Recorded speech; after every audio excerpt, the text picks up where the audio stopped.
Hello, this is Vic Bogle. I'll be with you shortly.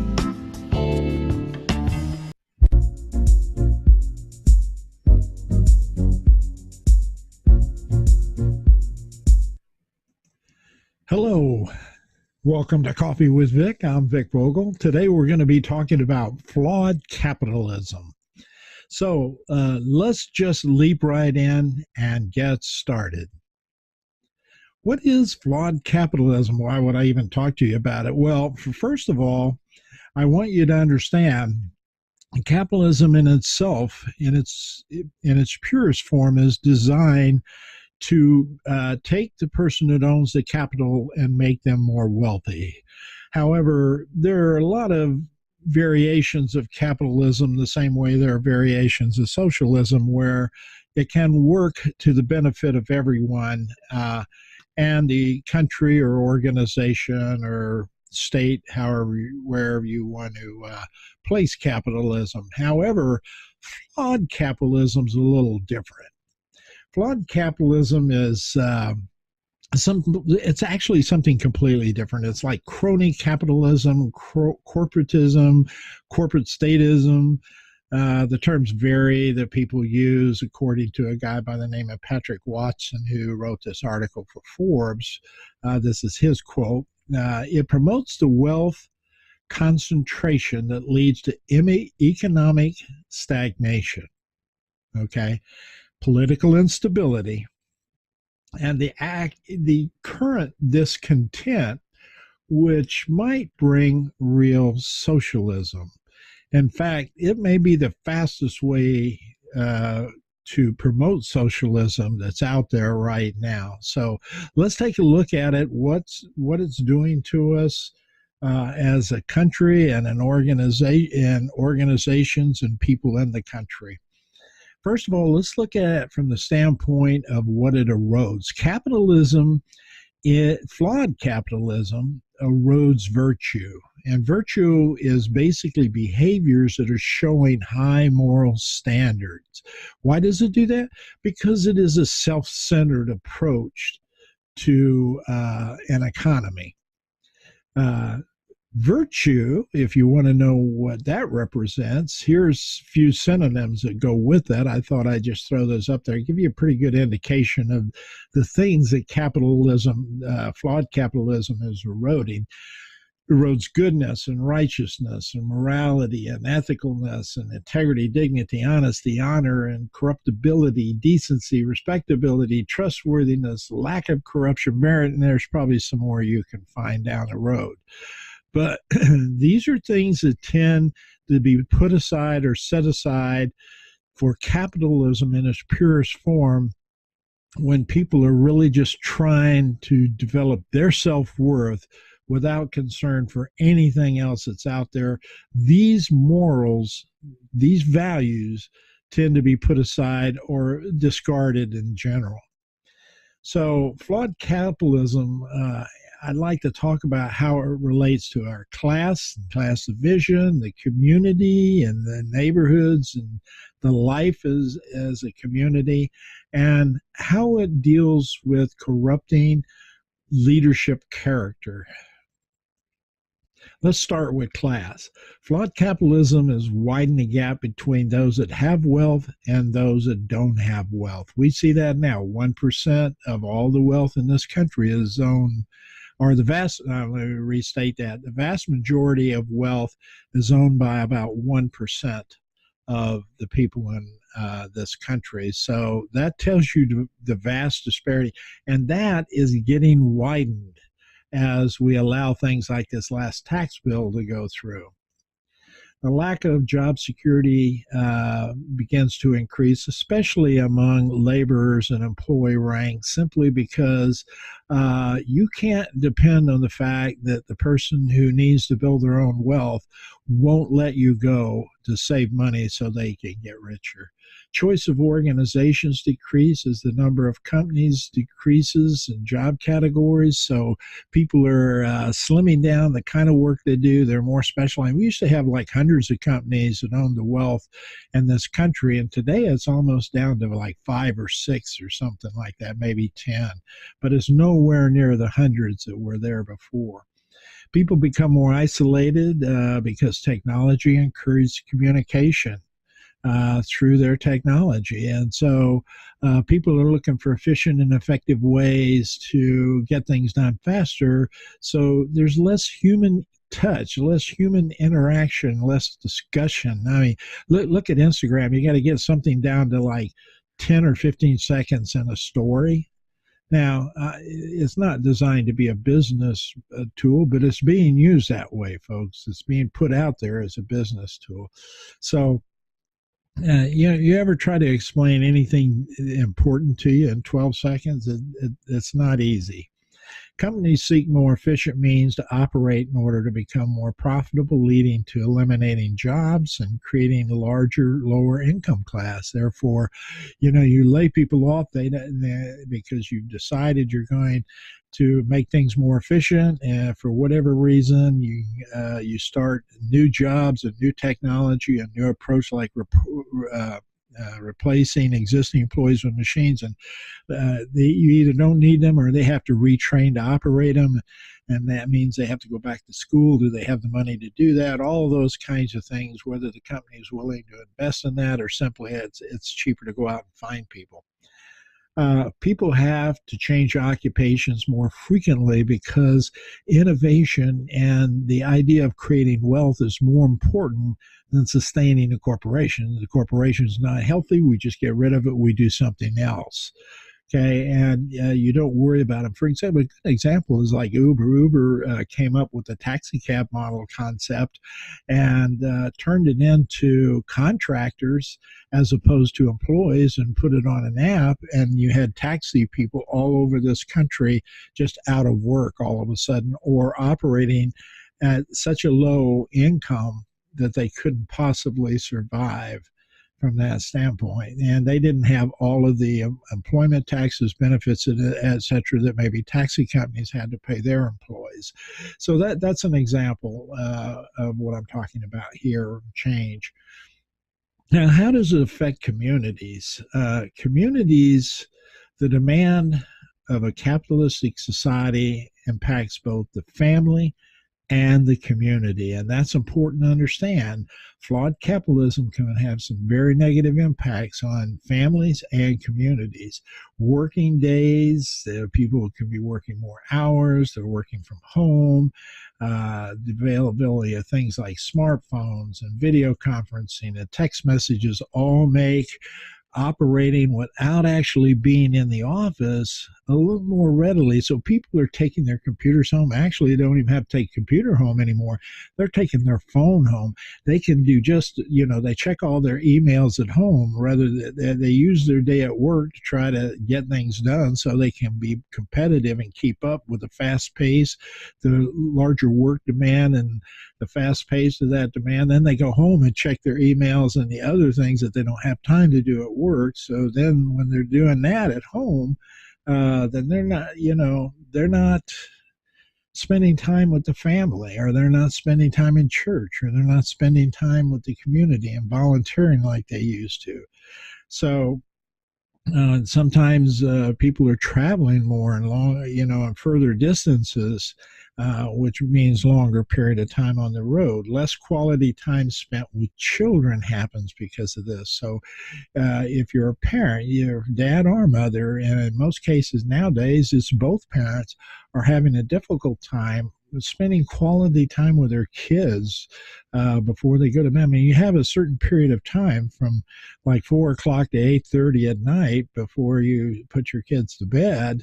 And then after you put the kids to bed, you go to work on some of your work stuff. So there's less time spent with children because of this whole concept of trying to drive more money for the boss, more money for the person that owns that business, not necessarily benefiting you all that much. You're not receiving a much larger income. They're not taking into account the time you're spending at home, away from your family or away from the community. There's less time spent with churches, clubs, and organizations, associations. So this whole community thing suffers too, where you used to maybe volunteer, or you used to get groups together and share information and do things and become a valued community and support of each other, all of that is being relegated into Facebook things. I mean, even restaurants and businesses are using these. All of a sudden, they have flash sales or flash events or whatever on Facebook, and that's how people get their information. You know, they don't visit, they don't spend time together, they don't talk together, they don't get to know each other. And consequently, some of these values of compassion and caring and friendliness and those kinds of values start being corrupted. They start being, the virtues we talked about start eroding. And that's what happens to the character side of things, the leadership character side of things. For those, and this comes from an article out of prospect.org called Capitalism, Work, and Character. For these broader thinkers, a person of character, for broader thinkers, a person of character is expected to embody a range of social virtues. Remember those virtues we talked about? That reaches well beyond personal responsibility. It's responsibility to communities, to build that community, to contribute, to be part of that community, to be part of the neighborhood and contribute and belong. To be part of associations and churches and the infrastructure of that community, the people infrastructure of that community, all comes from character, from those virtues we talked about earlier of caring and compassion and consistency, etc. So capitalism encourages self-interest really at the expense of others. They don't care whether you have these connections or not from the community standpoint. So the person who is in charge, the leader who's in charge of this company, who owns this capital, their value structure erodes too, because they don't care about your interest. You know, loyalty from the standpoint of to you, the employee, your commitment to time to them is simply a transaction, a value transaction. It has nothing to do with loyalty or commitment or concern or caring or belonging or any of those things that used to be part of the post-World War II, where people enjoyed working for a company for 30 years. They used to be proud to wear a jacket that had the logo of the company on it. Now you can't get anybody to wear a jacket with a logo or their company on it. Very seldom, unless it happens to be the fire department or something that's more of a socialistic organization.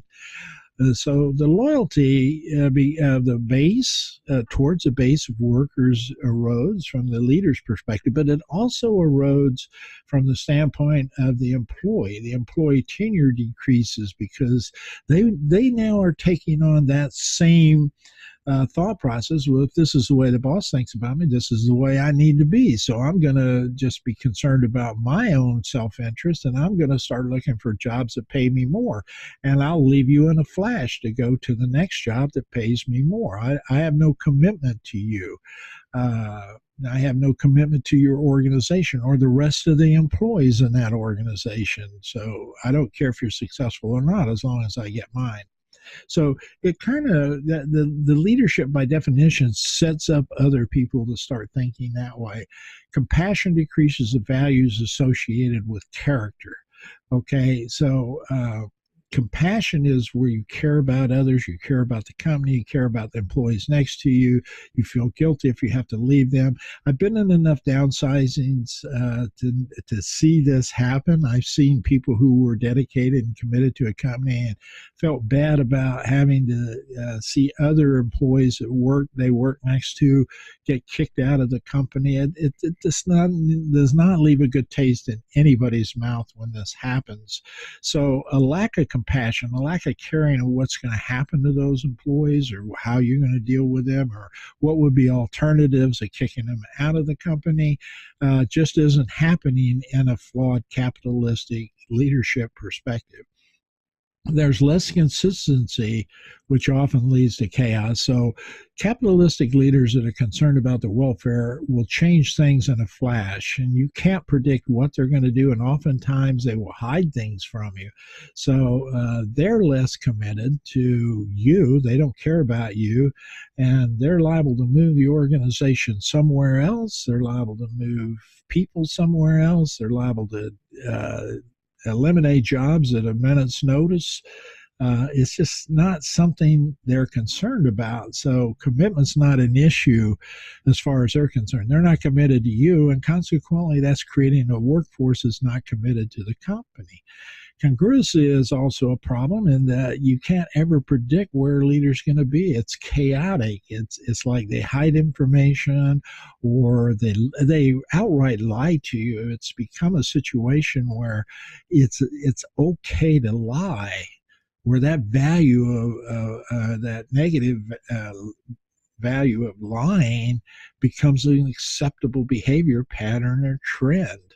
So capitalism creates it erodes these virtues and character values that we grew up with and we believe in, that sort of serve as a core of an underpinning for living a life in a comfortable, relaxed, and caring way is pretty much destroyed by flawed capitalism, where everything is focused on how much are you worth, how much do you own, your value is on how big your house is, how what kind of car you have, where your kids go to school, those kinds of things. And everybody else is not like that doesn't count because they're not trying hard enough. That's where your value begin to really transition and erode. And so, therefore, trust, there is no trust out there. You can't trust anybody. So you start just believing in yourself. And in many cases, that lack of trust transfers into the community, and in some cases into the family, which lead to divorces and other kinds of things out there. So flawed capitalism has a tremendous impact on eroding character. So, from an overview perspective, a growing economy does not mean the growth is distributed equally throughout all the economic class structures. Owners of wealth look for ways to increase their wealth, or investors' wealth, at the expense of labor and community. So, downsizing, embracing technology, and eliminating people's jobs with computers and technology, closing facilities, moving laborers and business and production to other countries to reduce costs and make more wealth for the owner, not caring what happens to the community, who, in many cases, many manufacturing communities just dried up. Many coal industry communities have just dried up. And it's because we did that in a way that didn't really matter. It didn't really matter whether it's automobile industry, steel industry, whatever it is. People just suffered unbelievably because of change, because of people increasing their self-wealth at the top of the organization. Job security and loyalty to companies is decreased with flawed capitalism. There is just no commitment to the company from the labor standpoint, or the company towards the employee standpoint. That loyalty just is eroding immensely, and that then can kind of carry over into the community and also into the family, for that matter. Communities are torn apart by capitalism. People are pressured to take their work home. They spend less time with their spouse and children. They spend less time in churches, organizations, or volunteering, which are, things that other people count on out there in the world, of which impacts the emotional stability and creates a lot of stress in people. Many of the values associated with a strong positive character are negatively impacted by flawed capitalism. Values such as loyalty, compassion, commitment, consistency, congruity, dedication, trust, caring, concern, all of those kind of things kind of fall by the wayside, and the purest flawed capitalistic approach to things from a business standpoint. And when you try to put this into government and say this is the way we ought to operate as a government, in other words, a government ought to operate like our businesses do, and our businesses happen to be operating like a flawed capitalistic organization, then all of this stuff begins to erode and disappear. And I think we have seen this. I mean, we've made the mistake and we're living with that mistake.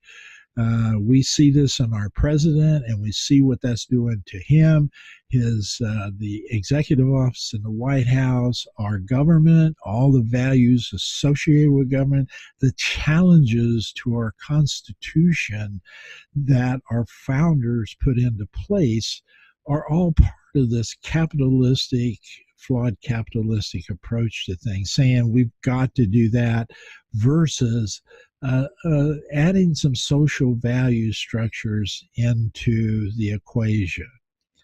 So there is a solution. There is a solution. And the solution is to select leaders with character who will combine healthy capitalism and socialism to implement the preamble of the Constitution. Now, what is the preamble of the Constitution? If you haven't read it or you don't remember it from when you were taught it in school, or maybe you weren't even taught it in school, who knows? The preamble to the Constitution, by the way, is our government's job description. So let me read it to you and then we'll break it down. We, the people of the United States, in order to form a more perfect union, establish justice, ensure domestic tranquility, provide for the common defense, promote the general welfare, and secure the blessings of liberty to ourselves and our posterity, do ordain and establish the Constitution of the United States.